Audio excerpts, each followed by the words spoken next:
안녕하세요. 저는 LG AI 연구원의 최성화라고 하고요. 제가 이번 세션에 발표드릴 논문은 로버스트넷이라는 논문입니다. 이 논문은 인스턴트 셀렉티브 와이팅이라는 새로운 로스를 제안해가지고요. 시멘틱 세그멘테이션에서 도메인 제너럴라이제이션 성능을 높이기 위한 그런 방법을 제시하고 있습니다. 이 방법은 제가 시멘틱 세그멘테이션에서 이 논문에서 적용했지만 다른 방법들, 다른 태스크에도 일반적으로 적용할 수 있는 그런 방법이 되겠습니다. 일단 도메인 어댑테이션 같은 경우에는 많이 연구가 되고 있기 때문에 많이 익숙하실 것 같은데요. 도메인 제너럴라이제이션은 상대적으로 좀 덜 연구가 되었기 때문에 도메인 제너럴라이제이션이 어떤 것인지 좀 살펴보고 넘어가려고 합니다. 그래서 보시는 것처럼 이제 트랜스퍼 러닝의 일종이고 소스 도메인과 타겟 도메인이 있는데 타겟 도메인이 우리가 잘 하고자 하는 그런 도메인 영역이 되겠습니다. 그래서 소스 도메인에 있는 데이터를 활용을 해가지고 타겟 도메인을 잘 하고자 하는 그런 트랜스퍼 러닝이 되는 것이고 보시면 이제 셀프 트레이닝 같은 경우는 이제 타겟 도메인에만 레이블된 데이터가 있기 때문에 타겟 도메인에서 학습을 한 모델을 가지고 소스 도메인으로부터 레이블되어 있지 않은 이미지 데이터나 이런 것들을 활용해서 수도 레이블을 만들어서 타겟 도메인의 성능을 높이고자 하는 것이죠. 도메인 어댑테이션 같은 경우에는 이제 타겟 도메인에 레이블이 없는데요. 소스 도메인에만 레이블이 되어 있기 때문에 이걸 이제 언슈퍼바이드 도메인 어댑테이션을 하는데 타겟 도메인엔 레이블이 없기 때문에 소스 도메인에서 학습된 어떤 모델을 타겟 도메인에 잘 어댑테이션 시킬 수 있는 방향으로 연구가 진행되고 있습니다. 반면에 이제 도메인 제너럴라이제이션 같은 경우에는 세팅이 도메인 어댑테이션하고 조금 다른데요. 보시면 이제 이미지가 없습니다. 타겟 도메인에 이미지도 없고요. 레이블도 없기 때문에 타겟 도메인을 특정할 수 없다는 점이 도메인 어댑테이션하고 좀 다릅니다. 도메인 어댑테이션 같은 경우에는 이게 타겟 도메인에 해당하는 이미지들이 있기 때문에 타겟 도메인을 특정할 수 있는 반면에 도메인 제너럴라이제이션 그렇지 않은 것이죠. 그래서 이런 작은 세팅의 차이로 인해서 목적이 완전히 달라지는데요. 도메인 어댑테이션 같은 경우에는 이제 소스 도메인에 있는 그런 레이블된 데이터를 타겟 도메인에서 잘 활용하고자 하는 것이고 도메인 제너럴라이제이션 같은 경우는 이제 타겟 도메인을 특정할 수 없기 때문에 어떤 일반화된 성능을 좀 끌어올려야 됩니다. 그래서 임의의 어떤 타겟 도메인에 대해서 잘 하기 위해서 이런 제너럴라이제이션 퍼포먼스 좀 올릴 필요가 있는 것이고요. 이거를 실질적인 문제에 좀 대입을 해보면요. 딥러닝 모델을 벤치마크 성능이 아닌 실제 성능을 높이고자 하는 그런 실제 문제로 대입할 수가 있습니다. 즉 벤치마크 성능을 측정하는 데이터는 소스 도메인이 되는 것이고 실제 환경은 타겟 도메인이 되는 것이죠. 그래서 근데 이 문제가 쉬운 문제가 아닌데요. 왜냐하면 이제 우리가 딥러닝 모델이 벤치마크 성능이 아무리 잘 나온다고 하더라도 리얼 환경에서의 퍼포먼스를 보장할 수가 없습니다. 왜냐하면 이게 보시는 것처럼 왼쪽에 있는 이 시티스케이프 트레이닝 데이터와 테스트 셋을 보면 분포의 차이가 크지 않다는 데 있죠. 그렇기 때문에 일반적으로 트레이닝 셋에서 성능이 잘 나오면 그거와 비슷한 분포를 갖는 시티스케이프 테스트 셋에서도 성능이 잘 나올 것이라고 기대를 할 수 있습니다. 근데 반면에 리얼 월드를 살펴보면은 이런 뭐 조명도 다를 수가 있고 어드버스 웨더 날씨도 이렇게 다양하게 있을 수가 있고요. 뭐 로케이션도 트레이닝 데이터에서는 전혀 보지 못했던 새로운 어떤 환경이 나타날 수가 있죠. 이것처럼 리얼 환경에서 잘하기 위해서는 이런 다양한 환경에서 잘 적응할 수 있어야 되는데 이게 쉽지 않은 문제입니다.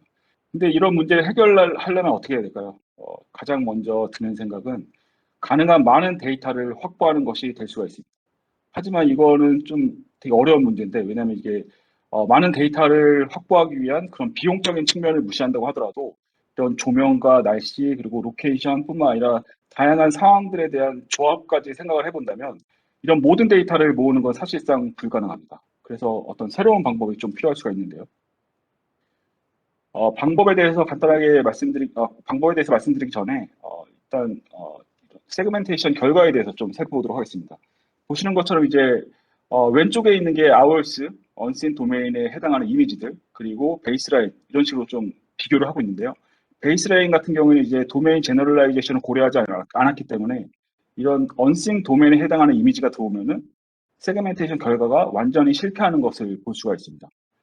맨 오른쪽 상단에 있는 그림을 보시면은 이 렌즈에 노이즈나 먼지 같은 것들이 좀 묻어 있는 건데 보시는 것처럼 이제 도로 영역을 전체적으로 전부 다 이제 자동차로 잘못 판단하고 있습니다. 반면에 저희가 제안하는 방법은 이러한 다양한 언씬 도메인 이미지에 대해서도 로버스트한 성능을 보여주고 있죠. 그래서 우리의 프로블럼 데피니션은 이런 겁니다. 기존에는 트레이닝 데이터를 시티스케이프를 사용을 했으면 테스트도 시티스케이프에서 하는데 그게 아니라 전혀 다른 데이터셋인 GTA, 신시아, 매필러리, BDD100K 뭐 이렇게 다양한 데이터셋에서 성능을 측정하는 것이 됩니다. 그래서 저희는 이 문제를 해결하기 위해서 채널 코베런스 매트릭스에 좀 포커싱을 좀 했거든요. 그 이유는 이제 기존의 연구들에 의하면 기존 논문 중에 그 이미지 스타일 트랜스퍼라는 논문을 보면은 채널 코베리언스가 그런 이미지의 스타일 정보를 가지고 있다는 그런 선행 연구들이 좀 많이 있었거든요. 그래서 그런 거를 이용을 해서 저희가 이제 시도한 방법은 보시는 것처럼 이제 아래 그림의 A를 보면은 이미지가 두 개가 있잖아요. 이게 동일한 이미지인데 이걸 포토매틱 트랜스포메이션을 통해서 변환을 한 겁니다. 그래서 포토매틱 트랜스포메이션은 이제 컬러 지터링이나 아니면 뭐 가우시안 블러와 같은 그런 포토매틱 트랜스포메이션 쓰고요. 이를 통해서 이미지 두 개를 만들어낸 다음에 이거를 딥러닝 모델에 태우고 그러면 피처 레프레젠테이션을 구해낼 수가 있잖아요. 그것으로부터 각각 두 개의 채널 코베리언스 매트릭스를 구해냅니다. 그래서 보시면 이제 가운데 채널 4로 되어 있는 게 4로 되어 있는 게 이제 채널 코베리언스 매트릭스가 되는 거고 이 포토매틱 트랜스포메이션에 따른 이 채널 코베리언스 매트릭스의 변화를 좀 살펴보면은 이 빨간색 박스가 쳐져 있는 부분은 이런 포토매틱 트랜스포메이션의 센서티브한 코베리언스라고 정의할 수가 있고 또 이 파란색 박스에 해당하는 부분은 포토매틱 트랜스포메이션의 인센서티브한 코베리언스라고 생각을 할 수가 있습니다. 이런 걸 고려해 봤을 때 이런 센서티브 코베리언스는 포토매틱 트랜스포메이션에 해당하는 정보를 가지고 있다고 생각할 수가 있기 때문에 이런 발견을 바탕으로 저희가 좀 이런 센서티브 코베리언스의 값에 따른 이미지의 경향을 좀 살펴봤습니다. 보시면은 왼쪽에 이 센서티브 코베리언스 영역이 해당하는 그 코베리언스 값이 클 때와 작을 때를 좀 보면은 센서티브 코베리언스가 클 때는 전체적으로 이미지가 밝은 것을 알 수가 있고요. 낮을 때는 좀 어둡다는 것을 좀 알 수가 있죠. 그다음에 이 C를 보시면은 이 인센서티브한 코베리언스 같은 경우에는 값이 클 때는 되게 복잡한 씬을 가지고 있습니다. 반면에 낮을 때는 되게 심플한 씬을 가지고 있죠. 이런 걸 고려해 봤을 때 센서티브한 코베리언스는 어떤 이미지의 일루미네이션을 가지고 있다고 생각할 수가 있고 인센서티브한 코베리언스는 어떻게 보면 씬 스트럭처를 가지고 있다고 생각할 수가 있습니다. 좀 더 확장해서 보면요. 보시는 것처럼 센서티브 코베리언스가 값이 클 때, 그러면 이제 어떤 씬 스트럭처하고는 상관없이 이미지의 밝기를 결정하고 있다는 걸 좀 알 수가 있고, 반면에 인센서티브한 코베리언스는 어떤 컴플렉스한 씬 스트럭처, 어떻게 보면 그 씬 세그멘테이션 할 때 되게 중요한 정보를 가지고 있다는 것을 알 수가 있죠. 그래서 저희가 제안하는 방법은 이런 거거든요. 이게 기존에 화이팅 트랜스포메이션이 있는데 이게 코베리언스 매트릭스를 전부 다 0으로 만들어주면은 채널 간의 코릴레이션이 좀 사라지잖아요. 그렇게 되면 이게 스타일의 로버스트한 피처 레프레젠테이션을 만들어주는 건데 저희가 주목한 방법은 이런 채널 코베리언스 매트릭스를 모두 다 0으로 만들어주면 스타일 정보뿐만 아니라 어떤 더 중요한 정보들도 잊어버릴 수가 있기 때문에 그것을 고려해서 모든 채널 코베리언스 매트릭스를 없애는 것이 아니라 그 중에서 중요한 코베리언스는 살리고 중요하지 않은 코베리언스는 없애는 그런 방식을 쓴 겁니다.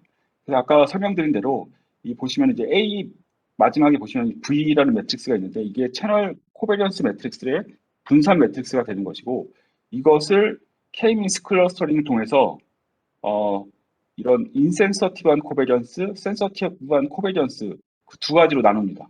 그래서 이 마스크 매트릭스가 이렇게 만들어지는데요. 여기 tilda M으로 이렇게 표시되어 있는 부분이 마스크 매트릭스가 되는 거고, 이거는 채널 코베리언스 매트릭스에서 그런 센서티브한 코베리언스만 남겨주는 그런 마스크가 되는 것이고요.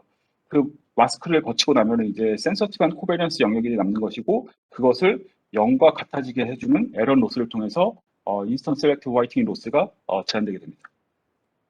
이 로스를 적용했을 때 성능 시험 결과를 보시면은 이 왼쪽에 있는 테이블이 이제 GTA5에서 학습을 한 다음에 C는 시티스케이프, B BDD 100K, 그리고 M 맥필러리, S 신시아에서 성능 측정을 한 것입니다. 보시면 이제 베이스라인 대비 거의 10% 정도 성능이 크게 증가하는 것을 볼 수가 있습니다. 추가적으로 이제 컴퓨테이셔널 코스트 측면에서 보면은 보시는 것처럼 이제 저희는 이제 다 로스 기반으로 학습을 했기 때문에 인퍼런스 할 때 들어가는 오버헤드 비용이 거의 없습니다. 보시는 것처럼 오른쪽 테이블 보면은 베이스라인의 파라미터 개수, G플롭스, 그리고 인퍼런스 타임 측면에서 ROS가 거의 대등한 성능을 보여주는 것을 알 수가 있죠. 그래서 여기서 얘기하고자 하는 거는 이제 컴퓨테이셔널 코스트 없이 비용 없이 이런 로버스트한 레프리젠테이션을 배우게 한다라는 것을 좀 알 수가 있습니다. 추가적으로 이 비주얼라이제이션한 결과를 보시면은 이 아까 제가 말씀드린 대로 이 코베리언스를 선별적으로 제거를 한다고 그랬잖아요. 중요한 코베리언스는 남기고 중요하지 않은 코베리언스는 없애버리고. 그래서 보시는 것처럼 이 두 번째 매트릭스를 보시면은 중간중간에 이렇게 빨간색으로 이렇게 표시가 되어 있는 부분들은 인센서티브한 코베리언스, 중요한 코베리언스 영역인 걸 알 수가 있는 거고, 하얀색은 중요하지 않은 코베리언스 영역이라는 것을 나타내고 있습니다. 그래서 보시는 것처럼 이제 베이스라인 대비 ROS 방법이 훨씬 더 좋은 성능을 보여주고 있고요. 그래서 정리를 하면은 저희는 이제 어반신 세그멘테이션에서의 도메인 제너럴라이제이션 프로그램을 풀기 위해서 이 논문을 제안했고, 이런 로버스트한 피처 레프레젠테이션을 학습하는 데 포커싱을 하고 있습니다. 그래서 벤치마크 성능이 아닌 리얼 퍼포먼스를 올리고자 하는데 저희 논문의 방법을 제안하고 있고요. 이렇게 실질적인 문제를 푸는 연구를 이런 어플라이드 랩에서 하고 있기 때문에 제가 속해 있는 이 비전 랩, 어플라이드 랩으로서 이런 다양한 실질적인 문제를 풀고 있으니까 저희 비전 랩과 그런 어플라이드 랩 그리고 LG AI 리서치에 많은 관심과 지원을 부탁드리겠습니다.